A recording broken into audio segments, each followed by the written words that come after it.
দেখতে দেখতে আজকে আমাদের ব্যাঙ্গালোরে কিন্তু 3 দিন হয়ে গেল। 3 দিন, এখন রাত্রি মোটামুটি 10টা বাজে। তো হসপিটালে গেছিলাম, হসপিটাল থেকে মোটামুটি 5:30 নাগাদ আমরা আসছি। আর হসপিটাল থেকে আসার পর প্রত্যেকে ভীষণ টায়ার্ড হয়ে থাকি। তো তারপরে আজকে আর রান্না বান্নার কোনো রকম ইচ্ছা ছিল না, তো সবাই হোটেল থেকে খাওয়া দাওয়া করছে। তো খাওয়া দাওয়া করে নিয়ে আমার এক ধরনের ওষুধ চলছে, আমার এত ঘুম পাচ্ছে, আমি কখন ঘুমাই গেছিলাম টের পাইনি। তো হসপিটাল থেকে আসার পর কি হয়, জামা কাপড়গুলো একটুখানি না কাচলে না ভালো লাগে না, তো কাচাকুচি করে দিয়ে ছাদে মেলে দেওয়া হয়েছে। আমাদের ঠিক ওপরেই ছাদ আছে, তো ওই কাপড়গুলো নিতে ছাদে গেছিলাম, আর এত হাওয়া ঠিক তুলে নিয়ে আসলাম না, রেখে দিয়ে আসলাম। এখন ওই যে আমার ছেলেও হোটেলেই গেছিলো ওর বাপি মামা সবার সঙ্গে খেতে। তো খাওয়ার পর ওর আবার একটু খিদা পাচ্ছে, যার জন্য বিস্কুট নিয়ে বসে পড়েছে, সঙ্গে মাও খাচ্ছে এখানে বিস্কিট।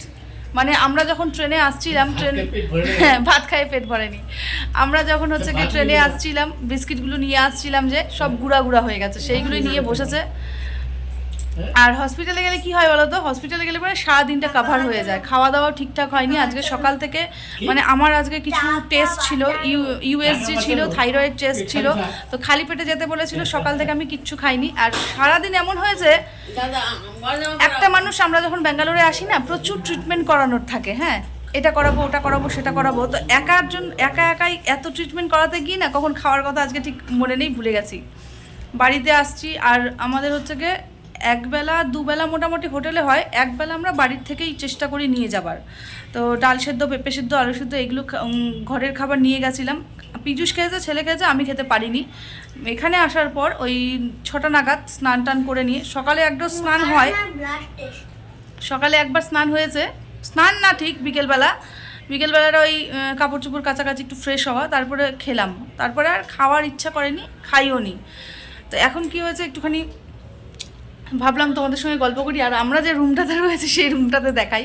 মানে আমরা যখন ইসলামপুর থেকে প্ল্যানিং করি যে আমরা ব্যাঙ্গালোরে আসবো, তখন অনেক রকম ভাবনা চিন্তা করছিলাম, ভিডিও দেখেছি অনেক, দেখিনি ভাবছি ও ব্যাঙ্গালোরে ঘর কোনো ব্যাপার না, ঘর নেব 300, 350, 400, 200 অবধি আমরা দেখেছি ঘর আছে, কত ঘর অ্যাভেলেবেল ঘর, যাব ঘর বুক না করেই হয়তো বা পেয়ে যাবো, কেননা এত এখানে ঘর। কিন্তু ঠিক এখানে আসার পর আমরা বুঝতে পারছি যে ঘরটা নিয়ে কতটা প্রবলেম হয়, ঘরটা নিয়ে ঠিক এতটাই প্রবলেম হয়। কোনার ঘরটা দেবে, হ্যাঁ আমাদের অ্যাকচুয়ালি ঘরটা নিয়ে মাসি এখন ওই আমাদের বিল্ডিং এ যারা যার দায়িত্ব রয়েছে তাদেরকে একটুখানি বলে এসছে আমাদের ঘরটা চেঞ্জ করে দেবে। আমাদের ঘরটা যদি দেখো দেখে নিয়ে বলবে যে এটা কি ঘরে রয়েছে, কি ঘরে রয়েছি এক্স্যাক্টলি বুঝতে পারবে না। যারা বুকিং করে আসনি তারা অবশ্যই এই ভুলটা করবে না। কেন ভীষণ খারাপ অবস্থা, ভীষণ। আমি একবার না দেখালে বুঝতে পারবে না, জাস্ট দেখো তারপরে বলো। উঠে নিয়ে আমি জাস্ট তোমাদেরকে দেখাচ্ছি। তারা এই যে দেখো একটা ডবল বেড দেওয়া আছে এখানে, হ্যাঁ এই যে একটা বেড, এই যে একটা বেড, মানে এখানে হচ্ছে গিয়ে দুটো বেড অ্যাডজাস্ট করা। এই বেডটার মধ্যে 6 জন মানুষ থাকা আমাদের এখানটায় নেওয়া হয়েছে। এই যে হাঁড়ি কড়াই সব কিছু, গ্যাস সিলিন্ডার 150 টাকা কেজি গ্যাস নিয়েছি। নিয়ে যদি রান্না করতে না পারি, এগুলোর 20 টাকা করে ভাড়া রোজ দিন 20 টাকা করে ভাড়া লাগে। সেই হচ্ছে গে নেওয়ার পর রান্না করতে আমরা পারছি না। তার উপর হচ্ছে গিয়ে এই যে এই স্পেসটা দেখছো 2 হাতও হবে না, সেইটা আমরা যেদিন এসছিলাম সেদিন আসার পর ঘর পাইনি, অগত্যা পড়ে অনেক হোটেল খোঁজাখুঁজি করার পর যখন পাইনি, তখন আমরা এই ঘরটাতে অগত্যা পড়ে ছিলাম। তো এখন যে হোটেল মালিক রয়েছে, আমাদের যে হোটেল মালিক রয়েছে তাকে বলা হচ্ছে বারবার যে আমাদের ঘরটা একটু চেঞ্জ করে দিন, কেননা আমাদের 6টা মানুষ এখানটা থাকতে ভীষণভাবে অসুবিধা হচ্ছে। ও আমার ছেলে ধরে 7 জন, হ্যাঁ 7 জন মানুষ এইটুকু ঘরের মধ্যে থাকতে ভীষণভাবে প্রবলেম হচ্ছে, ভীষণভাবে। তো তোমরা যারা ভুল করছো যে এখানে 200 টাকা 300 টাকায় ঘর পাবে, একদম পাবে না, একদম না। খুঁজতে হবে, পাবে না এরকম নয়, হয়তো বা পাবে কিন্তু আমরা পাইনি, এখানে খুঁজতে হবে। খুঁজলে পরে হয়তো বা পেয়ে যাবে, কিন্তু হচ্ছে কি হয়েছে ব্যাপারটা, আমাদের এইটুকুন ঘরের মধ্যে হচ্ছে না। আর আমাদেরকে হয়তো বা ওনারা স্টকে রেখে দেয় ঘরে হচ্ছে গিয়ে হাতের মধ্যে রেখে দেয় 2-1টা ঘর, যেটা হয়তো বা অনেক মানুষ আসবে, হিউজ টাকা কালেক্ট করতে পারবে, দেবে তাদেরকে, জানি না আমি কি করবে কি, কিন্তু আমাদেরকে তো দিল না। তো এই যে হচ্ছে কি ব্যাপার, এখানে হচ্ছে কি ঘরের অবস্থা ভীষণ ক্রাইসিস। তো হচ্ছে কি আমরা অনেক হোটেল খুঁজেছি, অনেক হোটেল এখানে থাকতে, মানে কি হয় ব্যাপারটা, যখন আমরা ঢুকবো তখন কোনো হোটেলওয়ালাই 3 দিনের কম হোটেল দিতে চায় না। হ্যাঁ, 3 দিনের আগে অগ্রিম পেমেন্ট করতে হবে। অগ্রিম পেমেন্ট করার পর তুমি একদিন করে থাকবে তা কিন্তু হবে না। তো আমাদের 3 দিনের বুকিং করা হলো, করার পর যখন আমরা অন্য জায়গায় ঘর খুঁজলাম পেলাম না, তখন অগত্যা পরে কোথায় যাব, কোথায় কী করবো, ওই জন্য এখানেই আমরা থাকার প্ল্যানিংটা নিয়েছি। তো এখন হচ্ছে এই যে মানে চলো একটুখানি দেখাইও, একটুখানি তোমাদের দেখাইও। এই যে আমাদের হোটেল, এই যে আমাদের রুম, এক্সে বার্কার এক রুম রয়েছে চারিদিকে। এই যে রুম, এই যে রুম, এই যে ঠিক রুমটা, 2টো বেড রয়েছে, কিন্তু মাঝখান দিয়ে এতটাই স্পেস আছে, মাঝখান দিয়ে এতটাই স্পেস আছে যে হচ্ছে ওই রুমটা নিলে পরে আমাদের বেশ সুবিধে হতো, কিন্তু ওই রুমটা আমরা পাইনি। তো এখন আমি না কথা বলে ছাদে যাব। চলো ছাদে এলাম কেন বলো তো, ছাদে আসার একটাই কারণ হচ্ছে গিয়ে এখানটায় বেশ সুন্দর আবহাওয়াটা। এখানটায় না তোমরা যারা এরম সিজনে আসবে অবশ্যই অবশ্যই একটা করে ফুল হাতা শার্ট তো অবশ্যই নিয়ে আসবে, বা বাচ্চাদের জন্য ফুল হাতা কিছু ক্যারি করে নিয়ে আসবে। আমার মতো ভুল তো করবেই না। এখানকার ভিউটা এত ভালো, রাত্রেবেলা এত ভালো।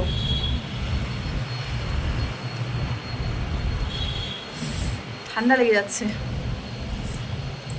সব। মানে ব্যাঙ্গালোরটা বলতে পারো ভীষণ সুন্দর একটা শহর, ভীষণ সুন্দর, কিন্তু আমাদের রুমটা ভালো হয়নি। এইটা হচ্ছে কি আমাদের প্রবলেম বলতে পারো। তো কী হয়েছে ব্যাপারটা, আমার হচ্ছে গিয়ে ছাদে যদিও প্রচুর কাপড় দেওয়া আছে, প্রচুর কাপড়, ছাদে না অন্ধকার, আমি এখন ছাদে গিয়ে কথা বলতে পারবো না, যার জন্য এইখানটায় এই যে ঠিক ছাদের নিচের সিঁড়িটাতে দাঁড়িয়ে রয়েছি, মানে এই যে একটা সিঁড়ি উঠলেই ছাদ। তো ব্যাপারটা কী হয়েছে বলো তো, যে হচ্ছে গিয়ে কাপড় দেওয়া রয়েছে আর আমি গেছিলাম ঘুমিয়ে। তো পীযূষ আর মামা ছাদে গল্প করছে, ওকে বলেছে কি একটু কাপড়গুলো নিয়ে আসবে, আর ও না সবার কাপড় তো চিনতে পারা যায় না, তা আমি ওই জন্য অগত্যা করে এলাম। আর এখানে কি হয়, এখনই হচ্ছে গিয়ে বৃষ্টি, এখনই রৌদ্র, তো যারা এই যে আমার গা কাঁপুনি দিচ্ছে, দেখছো চুল টুলগুলো উঠছে, এত হাওয়া এত হাওয়া। তো এখানে যারা আসবে অবশ্যই একটা করে ঠান্ডার মানে বেডশিট তো নেবেই, পারলে একটা কম্বল নেবে, আর একটা বাচ্চাদের জন্য ভালো কাপড় নিয়ে আসবে। প্রচণ্ড ঠান্ডা ঠান্ডা ওয়েদার, আর হচ্ছে কি এখনই বৃষ্টি, এখনই। তা আমরা যখন বই দিতে গেছিলাম সকালের দিকে, আমরা ফার্স্টের দিন ভুলবশত, মা তো 6-7 বছর আগে এসেছিলো, সেই টেকনিক আর এখন নেই। তো সেই জন্য ভুলবশত আমরা 2:30টার সময় ঘুম থেকে উঠে মোটামুটি 5টার সময় চলে গেছিলাম বাস ধরতে। আর এত ঠান্ডা, ছেলেকে কি করব, তো একটা আমি অগত্যা পরে ফুল প্যান্ট নিয়ে এসেছিলাম, ফুল প্যান্ট, হাফাতা শার্ট, গেঞ্জি, সেটা পরিয়ে নিয়ে গেছিলাম। দেখো ভিউটা দেখো, রাত্রেবেলা এত সুন্দর গাড়ি চলছে। মানে আমি ছাদে কাপড় নিতে এসে নিয়ে তখন তো মনে হলো যে না তোমাদেরকে একটুখানি জানানো দরকার। তো চলো একবার ছাদেই উঠি,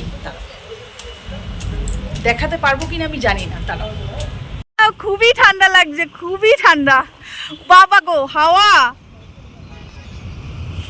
এই যে আমরা যে হোটেলে রয়েছি, হ্যাঁ ঠিক তার অপোজিটে হচ্ছে গিয়ে হাইওয়ে আছে, এই যে দেখতেই পাচ্ছ। আর এখানে আসার পর আমি দেখতে পাচ্ছি এত বড় বড় বিল্ডিং দেখে নিয়ে মাথা ঘুরে যাবে। যেখানেই দেখবে বড় বড় অ্যাপার্টমেন্ট, মানে খুব ভালো।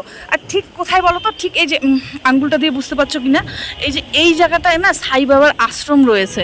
তো কি হয়েছে বন্ধুরা, সেদিনকে আশ্রমে প্রসাদ নিতে গেছিলাম, আর ঠিক হচ্ছে কি প্রসাদ নিতে যাওয়ার মুহূর্তেই দেখি কি গেট বন্ধ করে দিল, আর পেলাম না। তো যাই হোক, দুর্ভাগ্যবশত পাইনি, মোবাইলটা পড়ে গেলেও যেতে পারে। এই যে নিচে দেখতে পাচ্ছ চারিদিকে ঘর, চারিদিকে ওই যে আলো টিমটিম করে জ্বলছে, দেখো খুবই সুন্দর। আমার হাওয়ায় কথা মানে জোরে যাচ্ছে মুখটা, এত ঠান্ডা হাওয়া। দাঁড়াও এই সাইডে যাই। এই যে দেখো, এদের আবার একটা আমি জিনিস দেখেছি যে যারা হচ্ছে গিয়ে হোটেল দিচ্ছে, তারা না নিজেরাও এই হোটেলগুলোতে থাকে, উপরের দিকটাতে তারা নিজেরাও থাকে, প্রায় বাড়িতেই দেখেছি। আর এই যে হাইওয়েটা, এই হাইওয়ে ধরেই আমরা যাই হচ্ছে গিয়ে বই দিতে। একদম ছাদটা পুরো অন্ধকার, দেখতে পাচ্ছ। আমার এখানে একা একা ভীষণ ভয় লাগছে বন্ধুরা।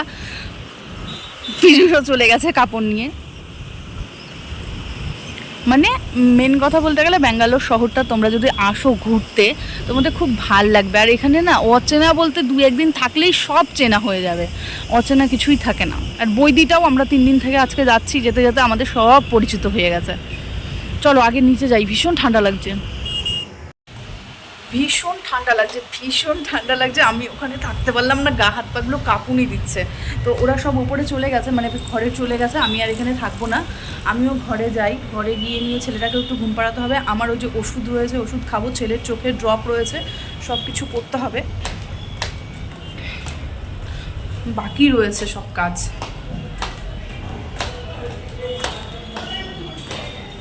এই যে